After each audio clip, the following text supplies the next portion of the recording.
There's something really worth noticing about wealthy retirees in Australia right now. You know, the ones with healthy super balances, the ones confidently taking 2 holidays a year without ever checking their banking app first. Well, they are often actually spending less each week than the average working family in Sydney or Melbourne. Welcome to today's Explainer, where we're going to unpack exactly how that's possible. So why do they spend less? It actually has nothing to do with being tight with money or clipping coupons. Somewhere along the way, these retirees worked out a fundamental truth. Staying wealthy in retirement comes down to what you stop paying for, far more than what you earn. To give this some context, ASFA reckons a comfortable retirement in 2026 needs around $53,000 a year for a single Australian and just over $75,000 for a couple.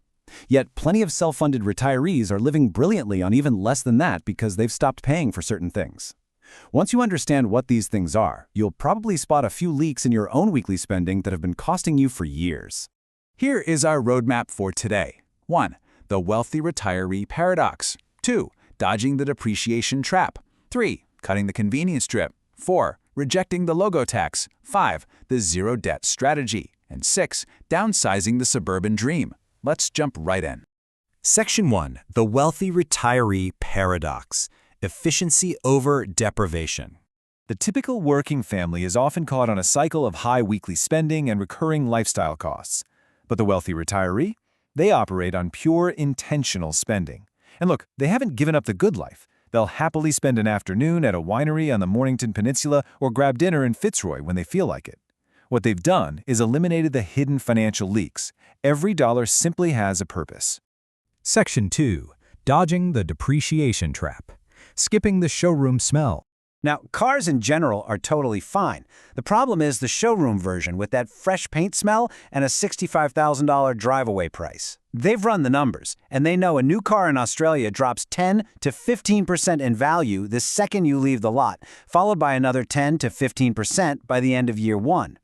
Wealthy retirees look at that immediate depreciation tax and just flat out refuse to pay it. It's guaranteed negative equity. Instead, they execute a really simple alternative. They go out and find a 2 or 3-year-old Toyota or Mazda with a full service history, they drive it for the next 10 years, and they put all those savings straight into their super or offset account. Repeated across a working life, that one habit alone compounds to hundreds of thousands of dollars more in retirement. Section 3. Cutting the convenience drip. Stopping the daily leak. This isn't about extreme meal prepping every Sunday. It's about stopping the daily drip. You know, the $7 coffee on the way to Pilates, or the Uber Eats order on a Tuesday night just because no one feels like cooking. Recent figures show the average Australian household is now blowing around $60 a week on home-delivered takeaway alone. And that is before you even add the cafe stops, the work lunches, and the weekend breakfast out. When you extrapolate that out, you are looking at a staggering $75,000 literally walking out the front door on delivery over a standard 25-year retirement.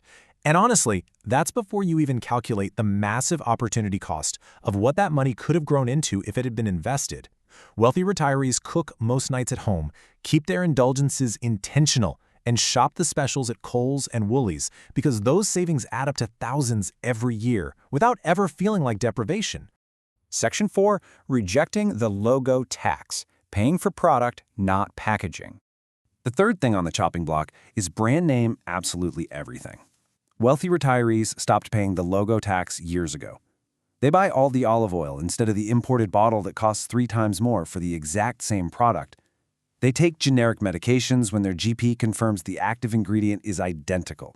They'll wear plain cotton from Kmart under a decent jacket and look perfectly fine doing it, because true status, the retiree in the faded polo and old boat shoes, is often the one with 2 investment properties and $1 million in super, while the flashy outfit at the next table is frequently financed.